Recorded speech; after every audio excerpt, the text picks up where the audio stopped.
غصہ، یقیناً اس کی ساری روزی واپس کر دی گئی تھی، لیکن یہ عقل مند نکلا، اس نے اپنی روزی کو خود نہیں کھایا بلکہ مہمانوں کو کھلا دیا، جیسے اس نے دوسروں کو کھلایا میں نے اس کی روزی کو اور بڑھا دیا۔ نعرہ تکبیر، نعرہ تکبیر، شان صحابہ، مفتی خالد صاحب قاسمی، مفتی خالد صاحب قاسمی، مدنی جلسہ کمیٹی گوپالپور۔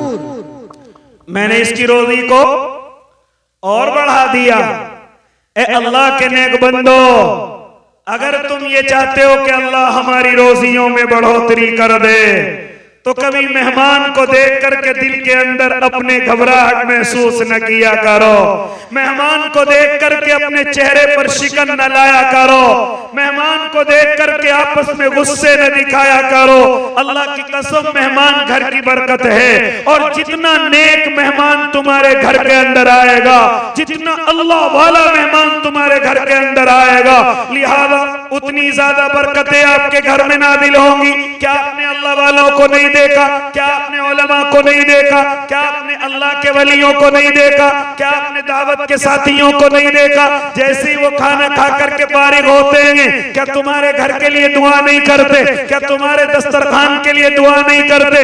اسی لیے تو کہتے ہیں علماء کہ اپنے گھروں پر علماء نیک کو بلایا کرو، اپنے گھروں پر دعوت و تبلیغ کے ساتھیوں کو بھی بلایا کرو، خانقاہ کے بزرگوں کو بھی بلایا کرو، اللہ کے ولیوں کو بھی بلایا کرو، تاکہ جتنا نیک آدمی ہاں تمہارے گھر کی زینت بنے گا، اللہ تمہاری روزی کو اتنا ہی بڑھا دے گا۔ اللہ کے نبی کے پاس حضرت عثمان حاضر ہوتے ہیں اور آ کر کے عرض کرتے ہیں، یا نبی اللہ، آج تمہاری میرے گھر پر دعوت ہے۔ حضرت عثمان کی دعوت کو قبول کر لیتے ہیں، اور کیوں نہ قبول کرتے؟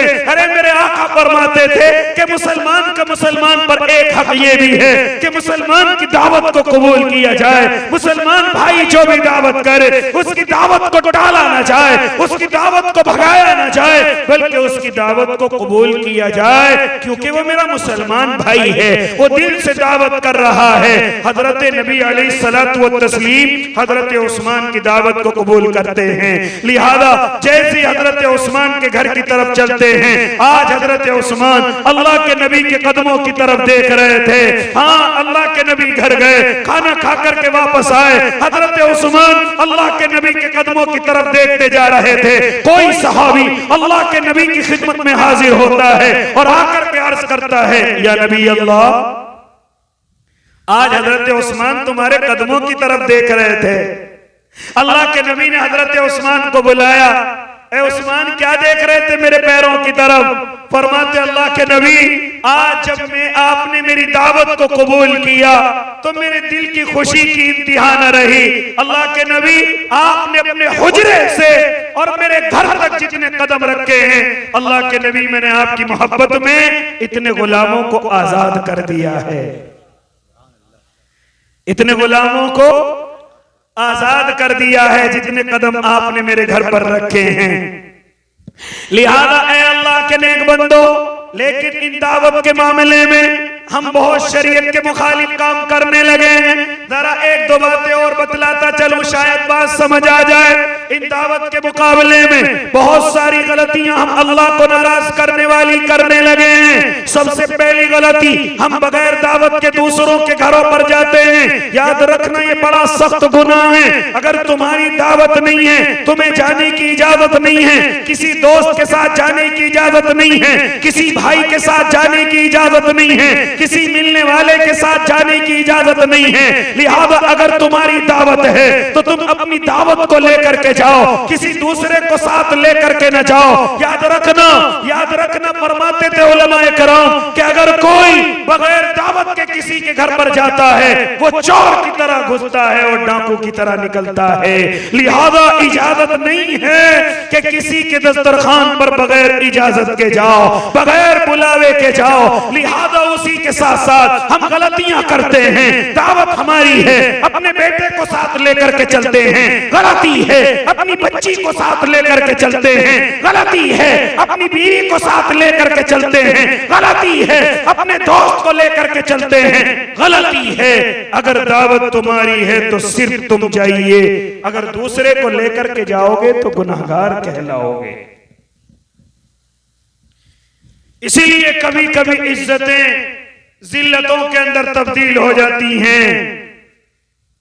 بہت سے بھائیوں کے یہاں کھانے کم پڑ جاتے ہیں، وہ بیچارہ شرم کی وجہ سے اپنی گردن کو جھکا لیتا ہے، لہذا او اللہ کے نیک بندو، اس کی ذلت کا سبب کوئی اور نہیں، میں اور آپ بنتے ہیں، لہذا اجازت نہیں کہ ہم کسی اور کو لے کر کے جائیں۔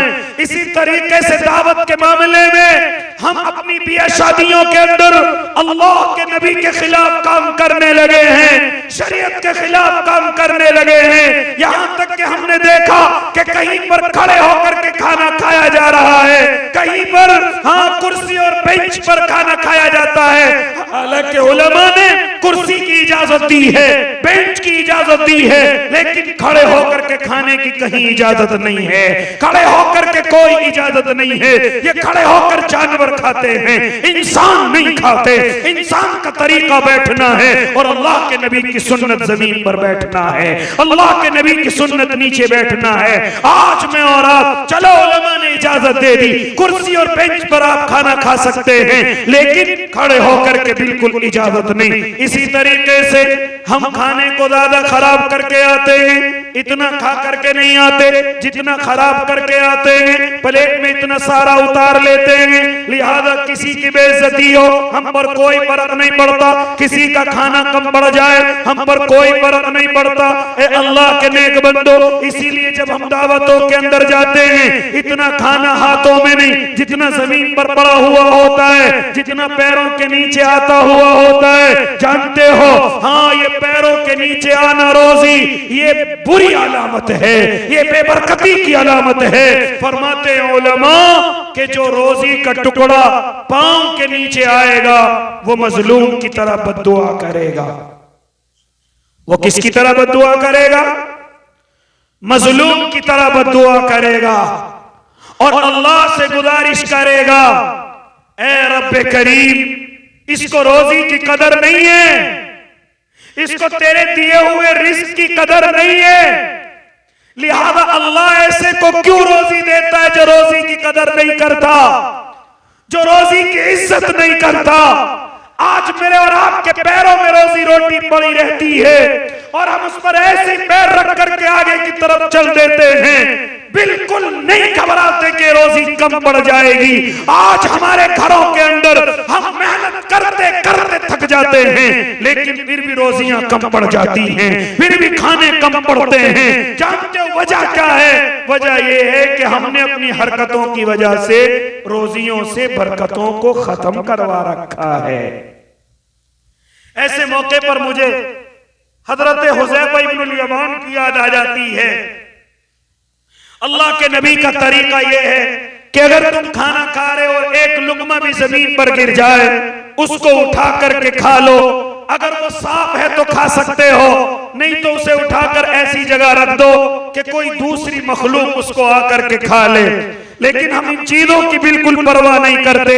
اے اللہ کے نیک بندو، حضرت حذیفہ ابن الیمان اللہ کے نبی کے رازدار ہیں، چنانچہ ایک مرتبہ آپ ایران کے سفر پر ہیں، وہاں کے بادشاہ نے آپ کے لیے کھانا لگوا دیا، چنانچہ بڑے بڑے ایران کے لوگ بیٹھے ہوئے ہیں، بڑے بڑے سردار اور مالدار بیٹھے ہوئے ہیں، حضرت حذیفہ کے سامنے کھانا آتا ہے، لہذا حضرت حذیفہ کھانے لگتے ہیں، لہذا ان سے ایک لقمہ زمین پر گر جاتا ہے، حضرت حذیفہ اس کو اٹھانے کے لیے چلتے ہیں، لیکن برابر والا ہاتھ مار کر کے کہتا ہے، اے حذیفہ یہ کیا کر رہے ہو؟ لوگ تمہیں کہیں گے بھوکا ہے، لوگ کہیں گے ننیدہ ہے، ان کو کھانے کے لیے نہیں ملتا، یہ بھوکے اور پیاسے ہیں، لہذا اے حذیفہ اس کام کو نہ کرو۔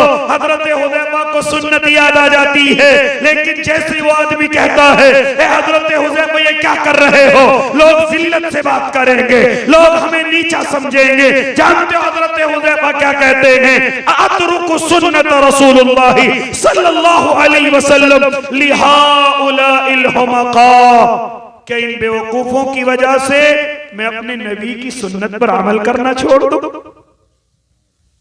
کہ ان بیوقوفوں کی وجہ سے میں اللہ کے نبی کے طریقے پر عمل نہ کروں؟ آج ہم کہتے ہیں کہ جیسی دعوت ہوتی ہے ہم ویسے ہی ہو جاتے ہیں، اور اللہ کے نبی کسی بیوقوفی کی وجہ سے ہم اپنے نبی کو بھولنے کی کوشش نہ کیا کریں، ہم اپنے اللہ کے نبی کے طریقے کو بھولنے کی کوشش نہ کیا کریں، ورنہ یاد رکھنا ہم ذلیل ہو جائیں گے، ہم رسوا ہو جائیں گے۔ اسی لیے فرماتے تھے میرے اور آپ کے آقا کہ جب کوئی مسلمان بھائی تمہاری دعوت کرے تو اس کی دعوت کو قبول کرو۔ پہلا حق بتلایا میرے اور آپ کے آقا نے، جب تمہیں کوئی سلام کرے اس کے سلام کا جواب دو، جب کوئی تمہاری دعوت کرے اس کی دعوت کو قبول کرو۔ اسی طریقے سے فرماتے تھے میرے آقا اگر کسی کا جنازہ آ جائے تو اس کی نماز کے اندر شامل ہو، یہ نہ سمجھو کہ یہ ہماری برادری نہیں ہے، یہ ہمارا خاندان نہیں ہے، اگر وہ تمہارا مسلمان بھائی ہے تو اس کے جنازے کی نماز میں شامل ہو جاؤ۔ لہذا فرماتے ہیں کہ جتنے زیادہ آدمی کسی کے جنازے کے اندر شامل ہوں گے یہ اس کی مغفرت کی علامت ہے، یہ اس کی جنت کی علامت ہے۔ لہذا اگر ہم کسی کی میت میں زیادہ سے زیادہ آدمی جمع ہو جائیں گے اور وہ بیچارہ جنت میں چلا جائے گا، ہمارا کیا نقصان ہے؟ ہم کسی اور کے جنازے میں ہوں گے، اللہ لوگوں کے دلوں میں ہمارے دل کے اندر بات ڈالے گا کہ وہ ہمارے جنازے کے اندر شامل ہوں گے۔ اللہ زیادہ سے زیادہ لوگوں کو جمع کرنے والا ہے، اور جس کے جنازے میں سب سے زیادہ لوگ شامل ہوں گے جنت اتنی پکی اس کی ہو جائے گی۔ اور یاد رکھنا ہم جیسے کسی اور کے جنازے میں جائیں گے کل ہمارا جنازہ ہوگا، اللہ زیادہ سے زیادہ نمازی میرے اور آپ کے جنازے میں لے کر کے آئے گا۔ یہ سب کچھ کس کے ہاتھ میں ہے؟ میرے اللہ کے ہاتھ میں۔ حضرت جنید بغدادی رحمت اللہ علیہ کا زمانہ ہے، ایک بیچارہ ٹیلر ہے، کپڑے سینے والا ہے، لہذا وہ کپڑے سینے والا اس کی عادت ہے کہ جب بھی کوئی جنازہ اس کی دکان کے آگے سے نکلتا وہ کھڑا ہو جاتا اور کھڑا ہو کر کے کچھ قدم چلتا۔ لہذا اسی طرح کوئی معلوم نہیں بیچارہ ٹیلر کون ہے۔ لہذا وقت ایسا آیا کہ حضرت جنید بغدادی رحمت اللہ علیہ اس دنیا سے رخصت ہو گئے۔ حضرت جنید کا جنازہ ہو کتنے لوگ ہوں گے ذرا آپ ہی اندازہ لگائیں۔ اللہ کا ولی اس وقت میں دنیا سے جا رہا ہے، لہذا حضرت جنید بغدادی کا جنازہ آیا اور جنازے کی نماز پڑھنے والوں میں ایک بڑا جم غفیر موجود ہے، ایک بڑا جم غفیر آیا ہوا ہے۔ حضرت جنید کی نماز جنازہ پڑھا دی گئی، لیکن جیسے حضرت جنید کی نماز جنازہ پڑھائی گئی کسی نے اعلان کیا کہ او لوگوں ذرا تھوڑی دیر کے لیے رک کر کے چلنا، ابھی ایک جنازہ اور لایا گیا ہے، اس کی نماز بھی ہم سارے پڑھ کر کے چلیں گے۔ چنانچہ تمام کے تمام لوگ جو حضرت جنید کے جنازے میں شامل تھے وہ تمام کے تمام جو دوسرا جنازہ آیا تھا اس کے اندر تمام کے تمام لوگ شامل ہو گئے۔ کسی نے دیکھا کہ دیکھو تو صحیح یہ خوش نصیب کون ہے جس کے جنازے میں حضرت جنید بغدادی کا مجمع ہے۔ لہذا اس نے جیسے پلہ ہٹایا چہرہ دیکھا تو وہ تعجب میں پڑ گیا، کیونکہ دوسرا جنازہ کسی اور کا نہیں، یہ اسی ٹیلر کا تھا جو سب کے جنازے میں شامل ہوا کرتا تھا، یہ اسی کپڑے سینے والے کا تھا جو سب کے جنازے میں شامل ہوا کرتا تھا۔ فرماتے میرے اور آپ کے آقا جب کسی مسلمان بھائی کا جنازہ لایا جائے تو اپنے بھائی کے جنازے میں شامل ہو، یہ نہ سمجھو کہ ہماری برادری کا نہیں ہے، یہ نہ سمجھو ہمارے خاندان کا نہیں ہے، ہمارے گاؤں ہمارے محلے کا نہیں ہے۔ اگر معلوم ہو جائے کہ میرا مسلمان بھائی ہے تو مجھے اور آپ کو چاہیے کہ اس کے جنازے کے اندر شامل ہو، تاکہ ہمارے شامل ہونے کی وجہ سے اللہ اس کی مغفرت کے فیصلے کر دے۔ اسی لیے فرماتے تھے کہ جنازے کے اندر شامل ہونا یہ مسلمانوں کا مسلمانوں پر حق ہے۔ پھر اس کے بعد فرماتے تھے جب تمہارا کوئی مسلمان بھائی بیمار ہو جائے تو تمام مسلمانوں کی ذمہ داری کہ اپنے مسلمان بھائی کو دیکھنے کے لیے جائیں، ان کی عیادت کرنے کے لیے جائیں۔ فرماتے تھے میرے آقا کہ اگر کوئی کسی مسلمان بھائی مریض کو صبح کو دیکھنے کے لیے گیا تو شام تک 70,000 فرشتے اس کے لیے دعائیں مغفرت کرتے رہتے ہیں۔